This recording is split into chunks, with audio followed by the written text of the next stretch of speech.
welcome to episode 97 of Public Interest Podcast with your host, Jordan Cooper, where we interview politicians, activists, advocates, and others who seek to improve the state of the world. We're here today with Seth Goldman, founder of Honest Tea and executive chairman of Beyond Me. Seth, how are you doing today? Doing well, Jordan. Good to be with you. Great. So the first question I'd like to ask you is, what are you currently doing, or what have you ever done to advance the public interest, and why? Well, I'd like to think quite a bit. I launched Honest Tea 19 years ago, and it has now become the nation's top-selling organic bottled tea. And so we sell organic beverages that are lower in calories, and to both adults and to children, because we have a line called Honest Kids.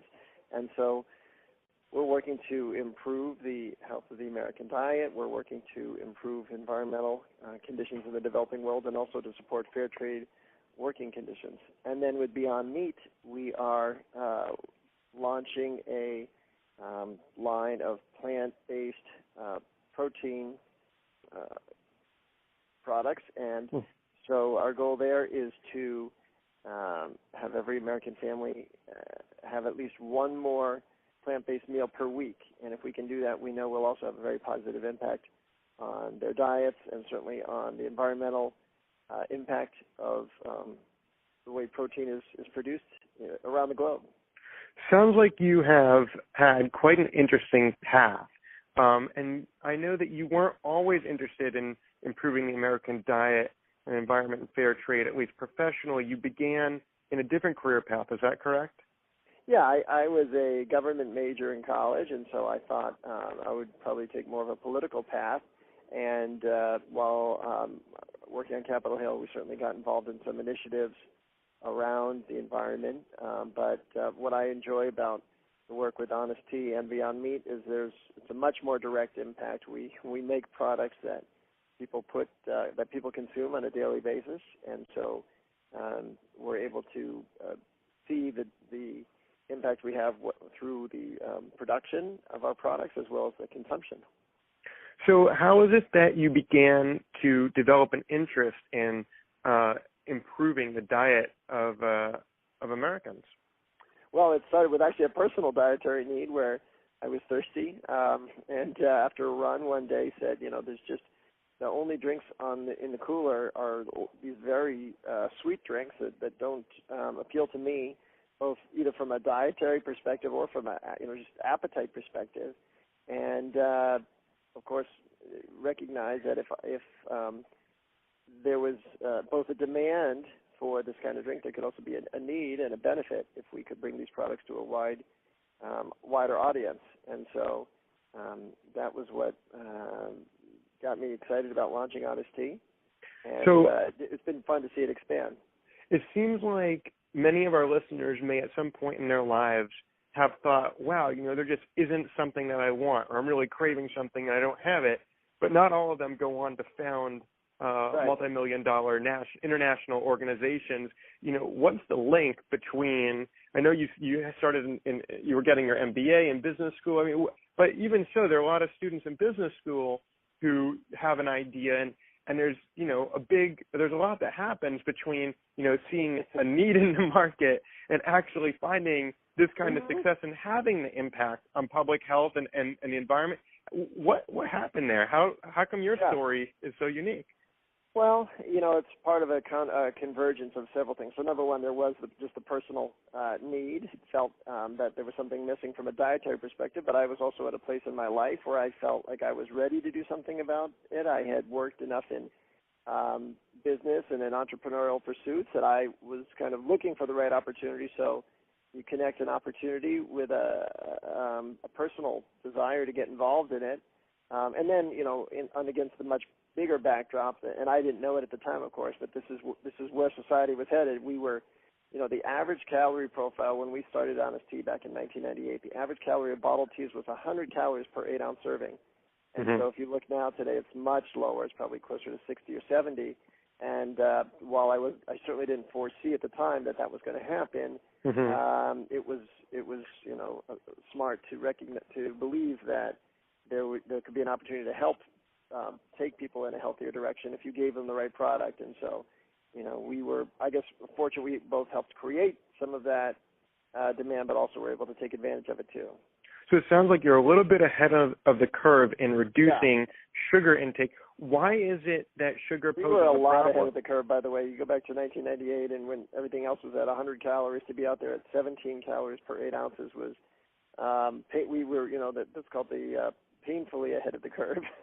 Well, painfully, talk a little bit about that. Was it difficult to present a new product when people could have just picked up a Snapple? And did consumers, how did they react initially? Well, we did well in a core channel, primarily the Whole Foods Natural Foods channel, where there were consumers who were seeking out these products. The challenge was when we tried to expand beyond Whole Foods, there just wasn't any interest in these. We would go to convenience channels or some restaurants, and it just didn't do that well. And so, that's called what they call the bleeding edge, as opposed to the leading edge. So, that was hard, but it was the right positioning. We ended up making our drinks, I would say, slightly sweeter, what we call just a tad sweet, so, but still dramatically less sweet than what else was out there. And that was the easy way to grow a business back then would have just made everything sweeter, but in the long term, we wouldn't have been creating anything that was differentiated from the competition. And in the long term, you have to think about building something that's going to be sustainably different. And still today, Honest Tea stands for drinks that are just a tad sweet, and that gives us a unique position in the market, which is where most consumers are gravitating. So can you take a moment, because you are differentiating your product based on, at least in this conversation so far, on a difference in the amount of sugar. Can you take a moment to just say why having sugar in drinks is a problem and why you might want to reduce sugar intake? Well, I would say, having a less sweet taste profile is just one of our points of difference. Really, now organic is at least as critical, meaning everything we sell is organic. We also now sell drinks that all of our teas are fair trade certified, and that too is a fundamentally different point of difference compared to the competition. So it started with less sweet, and that made sense. And still does, but it's a whole proposition. It's not just, we're not a one-dimensional product, right. And so we think about this convergence of health and environmental and social consciousness. We're really at the convergence of all those points. So why does it matter? So why did you choose organic, and why fair trade? What value does that present to the world? So as we started to learn more about the way tea was grown. And I went to visit tea gardens to physically see how they were processed. I saw a few things. Number one, tea leaves are one of the few agricultural products that are never rinsed. So unlike an apple or a tomato, if I pick it in a field and if chemicals are sprayed on it, pesticides or herbicides, I could take those home and rinse those off and wash those chemicals off. But with tea leaves, if there's chemicals sprayed on those leaves, the chemicals aren't rinsed off until hot water is poured on the leaves to brew the tea, and so that would basically be washing those pesticides into the cup of tea I'd be drinking. And just for our listeners who may not be experts in tea, the reason why you wouldn't rinse off the tea leaves prior to brewing the tea as you would a tomato is because you would lose some of the tea flavor? It's also just the way tea leaves they're dried once they're picked, and so if you would rinse them, then the drying you'd create mold. It would create a lot of other issues. Okay. So for us, so that became an important piece. And then, of course, we also saw the working conditions of the people in the tea gardens, and they're literally up to their armpits in the tea bushes. And, of course, if any chemicals are sprayed on those leaves, there's inhaling those chemicals as they pick these leaves, year over year. So we felt that for both an environmental perspective as well as a health perspective, it was better for these communities to not have if we can help them avoid the use of chemical pesticides, that's a better long-term thing for those ecosystems. And then, of course, with fair trade, we recognize tea is one of the world's most cost-affordable commodities, and so we didn't feel it was appropriate for a company that calls itself Honest Tea to sell a product, at a competitive price in the marketplace here in the United States, and do it in a way that doesn't invest back in these communities, which are very by definition, tea is grown in poorer countries because it's a very labor-intensive crop. These are usually quite hot climates and in rural areas, so there's just not a level of economic development. So we said, let's find a way to reinvest in these communities to create wealth in these communities based on the commerce that we have with them. And so what fair trade does is, number one, make sure the working conditions meet international labor standards. There's no child or prison labor. There's a certain number of working hours that the people can work, but then also a portion of the proceeds from every ton of tea leaves that we buy goes back to these communities for them to reinvest in, whether it's in healthcare or education or other opportunities for these communities to develop themselves. And we've seen some wonderful things. One project we just did in the past year is actually bring eye care to these communities. So you're dealing with a lot of rural communities that don't have access to medical eye care, and we brought a team of opticians and trained eye care workers to these communities, and were able to help prescribe glasses for some, cataract treatment for others.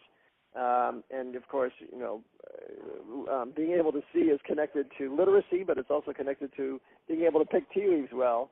So, call it a self-interested investment, but it was something the community really appreciated that they just weren't going to have access to otherwise. So there's a trend around the country now with something called a benefit corporation, where there is a corporation that prioritizes profit, but also says it's important to give back to the world. Would you consider yourself to be such an organization, for starters? And it sounds like the impact that you're having in communities around the world definitely is altruistic to some extent. Would you say you're part of it? We certainly do have benefit. We think about the benefits to our communities as we operate our business. We are not formally a benefit B Corp, but what we do, and I think is critical, is we have established the values of our brand into we call it brewed into the mission is brewed into the product, so that organic is a third-party verified seal. The fair trade is also a third-party verified seal, and I think those are. It's especially important to be able to have third-party verifications of any claims. We know, of course, Honesty now being owned by the Coca-Cola company, that it's natural for consumers to have some concern about a large company being involved, and so we felt and continue to believe it's critical to have any claims we make be verified by a third party. So you mentioned the sale of Honesty to Coca-Cola, and you also obviously have the name of the brand, which is Honest Tea. Can you take a moment to talk about the importance of integrity to you and your product, and what that how that affects a relationship between your product and consumers? Sure. Well, it's critical. Here, obviously, with a name like Honesty, you better be extremely careful. And one of the things I like to say is the only way to really be honest is to underpromise. So we'll never try to go out and claim something we can't back up. We're not going to say this product's good for you unless we can show you the health benefits or obviously the nutritional panel. We're not going to say it's better for the environment, but we will look to get the USDA organic certification, which is a third-party way to verify the conditions under which this product is grown. And so those things are critical. It's really transparency is such a underpinning of our brand, and consumers really have a very intimate relationships with brands these days. I remember one of our early board members was Jeff Swartz, the CEO of Timberland, and I was walking with him in Bethesda one day, and he was saying, think how we actually walked by somebody wearing a Timberland shirt, and he said, think about that. He says, that person is willing to take my product and put it on their body. He says, what could be more intimate than that? And I realized what could be more intimate was that people take Honest Tea and put it in their bodies. And so they've got to have a sense of trust. And so for us, we take it extremely seriously. We every element of the way we run our business really strives for that transparency. We still disclose, what our sales are, how every year we put out a mission report that talks about our sourcing practices. We talk about our failures, our shortcomings as a company, or where we have more work to do. because we want consumers to understand we don't put ourselves on a pedestal. We put ourselves under a microscope. And you also came out with a graphic novel book that describes the entire process that you went through from conception to production and to your to I think that even the sale to Coca-Cola, where you told the entire story, and you involved some feedback from individuals who were perplexed about the sale to Coca-Cola. Can you talk about some of the challenges you've had in maintaining this vision of being honest with Sure. Honest Tea, and how you've addressed concerns, especially with that corporate decision to sell to get access to larger distribution models of Coke? Sure, yeah. The book was called Mission in a Bottle, and it's been a lot of fun to share. We wanted to help, especially entrepreneurs and others who are interested in taking an idea and bringing it to life, how we did it. And, we do talk about the whole experience with Coca-Cola. And at the time, I could say we weren't sure it was the right decision, but now we're 8 years since Coke's investment, and it's very clear that the level of our impact as a company has taken an inflection step, so that, when Coke first invested, we were in about 15,000 stores. Today we're in over 125,000 stores.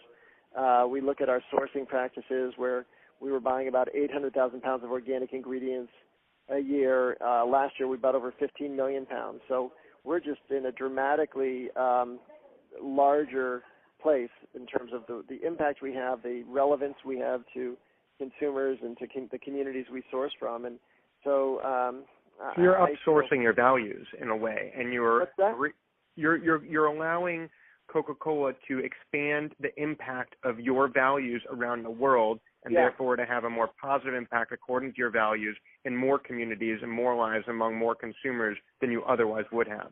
That's right. And if you think about, I know one of your themes is, change makers and how they act. If I had been an activist 18 years ago and I had led a campaign to try to get Coca-Cola to offer more low-calorie drinks or more organic or more fair trade drinks, I'm not sure that would have gotten much traction, because they would have said, show me why the marketplace would value this. And, what I think we've done by successfully building Honest Tea has shown that this is relevant in the marketplace, and now Coca-Cola does carry more lower-calorie drinks and more organic and fair trade. And I'm actually off to France next week to launch the product over in Europe. So we're seeing, expanded interest in Honest Tea's approach to business, and it's an exciting. The growth continues to be exciting for us. And you're not limiting yourself to tea and the beverage industry. You're now the executive chairman of Beyond Meat. Why does vegetarianism or moving away from a carnivorous lifestyle something that should be important to Americans or individuals living elsewhere, and why is that healthy, and why would it help the environment? Well, you can look at the trajectory of the population growth in the world, and the environmental footprint of animal-based protein.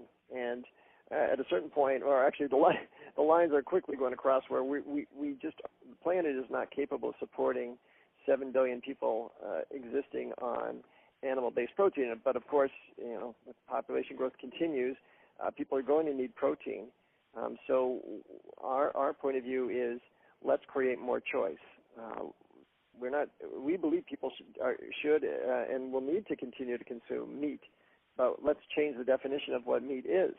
It doesn't, historically people have thought of meat as protein that comes from animals.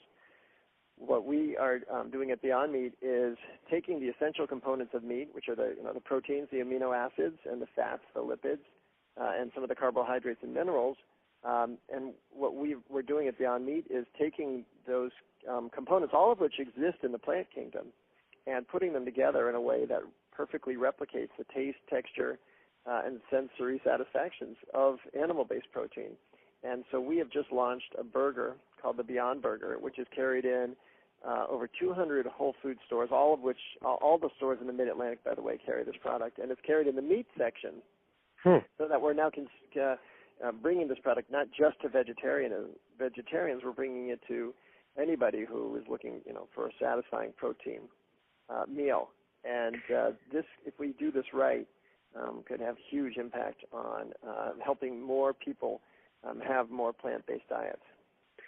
So as we approach the end of this podcast, I'd like to ask you to get more back to the topic of Seth Goldman and your approach, your value system about caring about diet and the environment and fair trade and having a positive impact on the world. Why is it?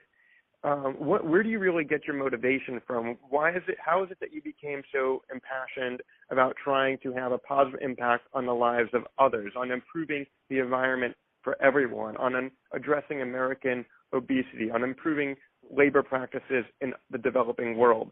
Why is it that all these issues have become of increasing importance to you in your life, such that you've dedicated much of the mission of your products to improving the state of the world for other people? Well, there's a really serious need. Among the most depressing statistics I've come across in the past few years is that the United States ranks 40th in the world in terms of average life expectancy. So here you have, about 200 countries in the world, and the U.S. is the wealthiest nation in the history of the world. We have more knowledge of science, medicine, and nutrition than any civilization in history has ever had, but we're 40th in terms of life expectancy. And from my point of view, that is, at the very least, a lost opportunity. You could go on and talk about how it's inexcusable and just shameful, which I think it is as well. But I believe there's no reason that our country has to have such dismal statistics. And so what a great opportunity as an investor, as a business perspective, what a great opportunity to change that ranking. If anything, you're buying low. You've got it's not that it's easy, but it's such a clear opportunity to take the world, people literally not living up to their potential, and help them do that.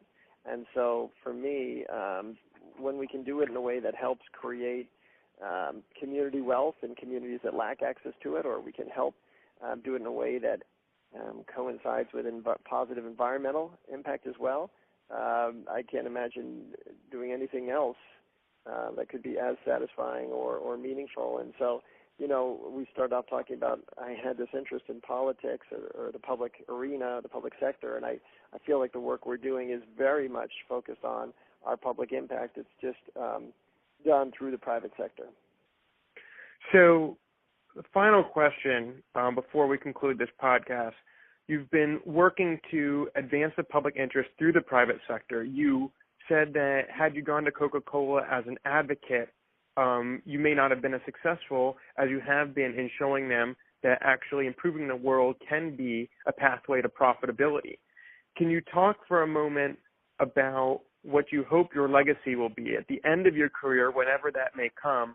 What sort of impact do you hope you will have had on the world? What will be your legacy that you leave behind, whether it be in politics or in the public policy arena or just in the private sector arena, in the retail industry? What generally is the ethos or the legacy that you hope will result from Seth Goldman having been in this world?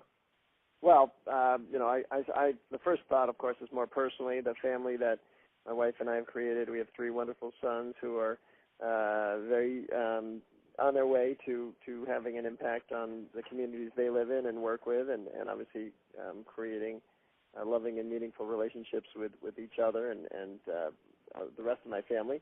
So that's a more immediate thought, but certainly going back to that, what we talked about around the life expectancy of the United States, I'd love to start to think that what we've started at Honest Tea helped demonstrate to the rest of the business community that there was both an imperative from a mission point of view, but also from a business point of view, to help people lead healthier lives, and so that certainly can affect their diet, their calorie consumption, but also their plant-based protein consumption. And then, of course, if we do that well, we know there's huge ripples and implications for the sourcing communities, meaning whether they're growing tea leaves or they're growing some of the plants that end up in Beyond Meat, if we can help accelerate the demand for those products, that also can help transform both, economic opportunities for farmers who are growing these plants, but also, significantly change the ecosystems that have previously been impacted by, animal protein.